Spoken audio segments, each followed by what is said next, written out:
ગુજરાતના જૂનાગઢની કેસર કેરી માત્ર ભારતમાં જ નહીં દુનિયાના અનેક દેશમાં જાણીતી છે।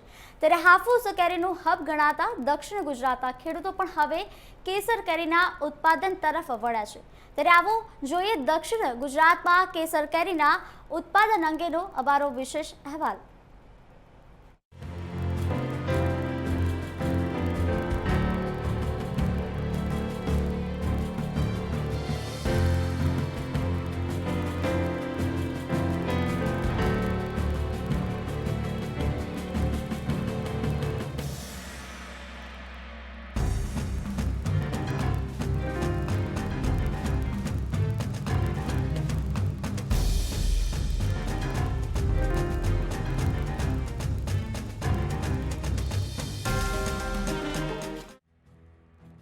ફળોનો રાજા કેરીનું નામ આવતા સૌપ્રથમ ગીરની કેસર કેરીનો ઉલ્લેખ થાય છે।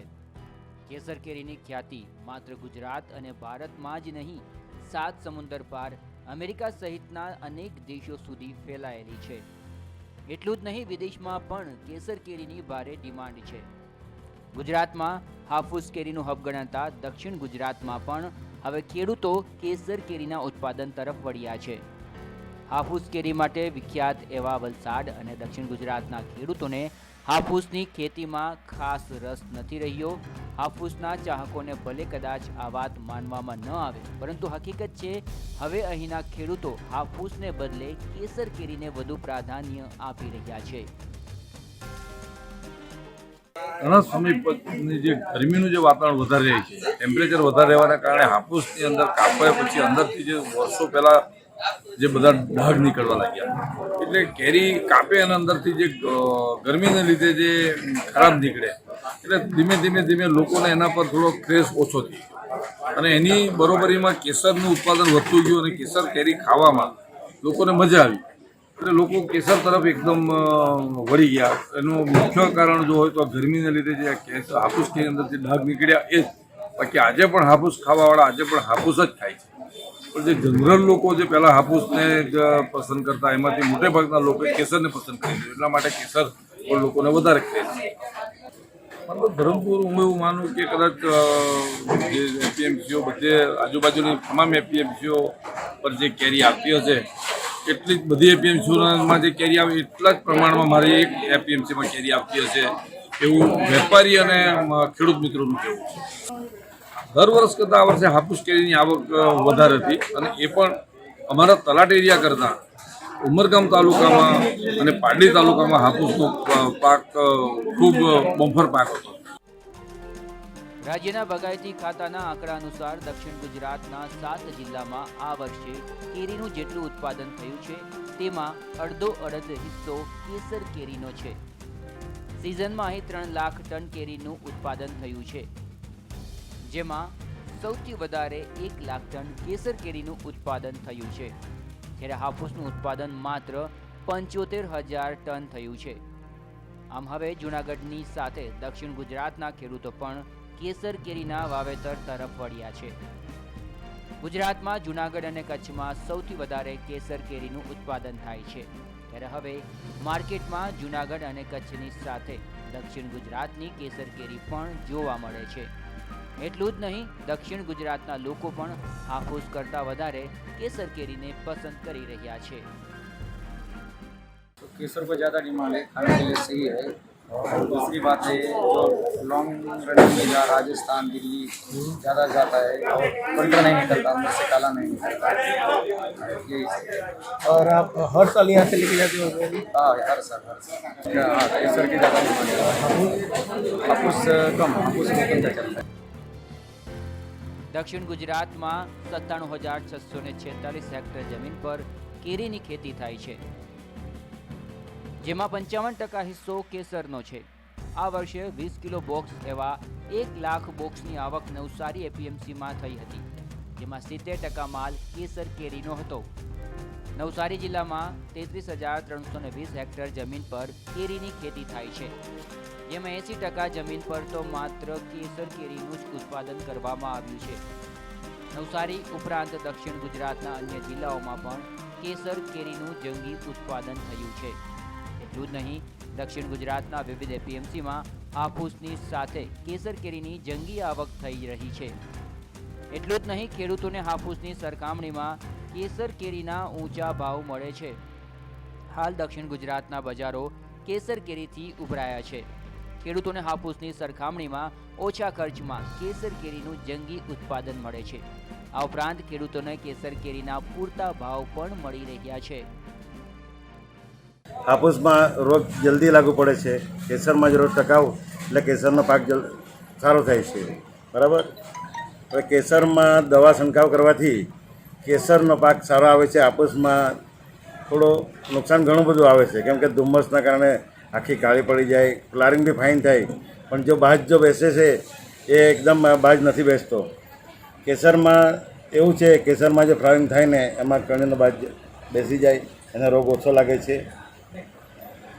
ને કેસરનો પાક આ વર્ષે વધુ છે. આટલા વર્ષે હાફૂસનો બી થાય, પણ આ વર્ષે વધુ પડતો હાફૂસમાં નુકસાનકારક છે.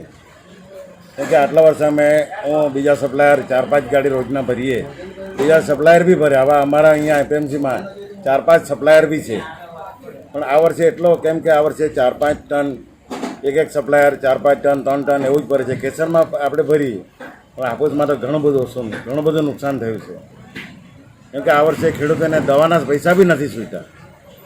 તમે સમજો ને, મારી જ વાડી છે, એમને 1,70,000 મેં દવાનો છંટકાવ કર્યો, પોતાનું ટ્રેક્ટર, પોતાના માણસો, ખાલી છંટકાવ દવાના છંટકાવમાં તો ખાલી 250 મણ કેરી પરચોને પડી. 250 મણ ખાલી 3-4 હજાર મણ કેરી પડે, તમે 250 મણ પડી, એટલે ખેડૂતને પૈસા બી નથી બનતા. હું પોતે જ પોતાની વાડી, આપણી પોતાની વાડી છે, એટલી બધી મહેનત કરી કે દવાનો છંટકાવ 4-5 વાર મેં દવા છંટકાવ કર્યો, છતાં બી બાજ એકદમ ઓછો જ બેસી ગયો.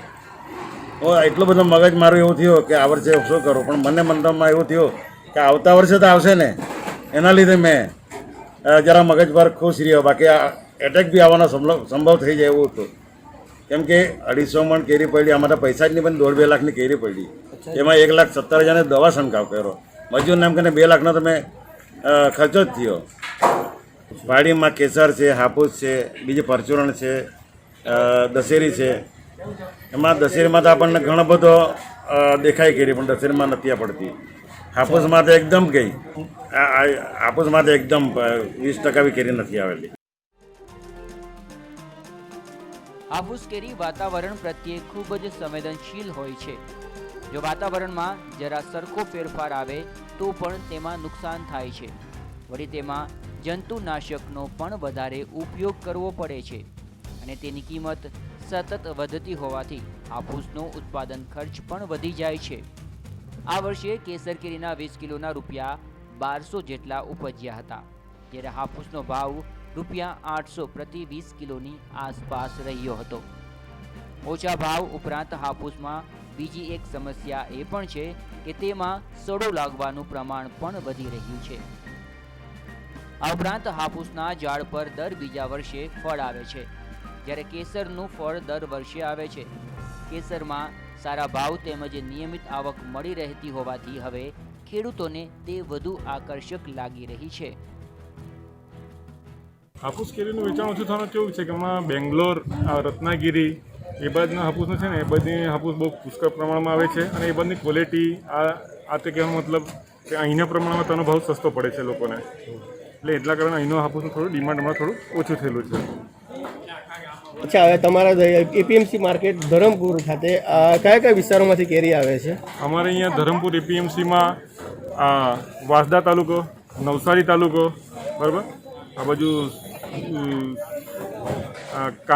કામરેજ, બરોડા સુધીની કેરીઓ અહીંયા આવે છે. અને હમણાં હાલે છેલ્લા 10 દિવસથી યુપીથી લંગડો અને દશેરી યુપીથી પણ અહીંયા ગાડીઓ આવે છે.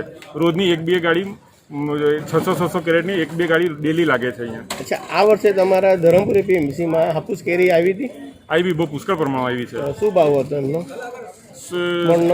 એવરેજ ભાવ મતલબ 1000 થી 1200 રૂપિયા એવરેજ ભાવ રહ્યો. અચ્છા, અને એની તુલનામાં કેસર સ્ટાન્ડર્ડ કેસર 1200 થી 1300 ની નીચે એ વેચાઈ જ નથી. 1200 રૂપિયા એવરેજ ભાવ શરૂઆતથી લઈને લાસ્ટ લગીને. હાલ અત્યારે એપીએમસીમાં હાલ એક પોઝિશનમાં કઈ કેરી આવે છે? અત્યારે હાલે કેસર આવે છે, જે કેસર હમણાં હાલે સમજો 1400 રૂપિયા લઈને 1600 રૂપિયાનું વેચાણ ચાલુ છે હાલે.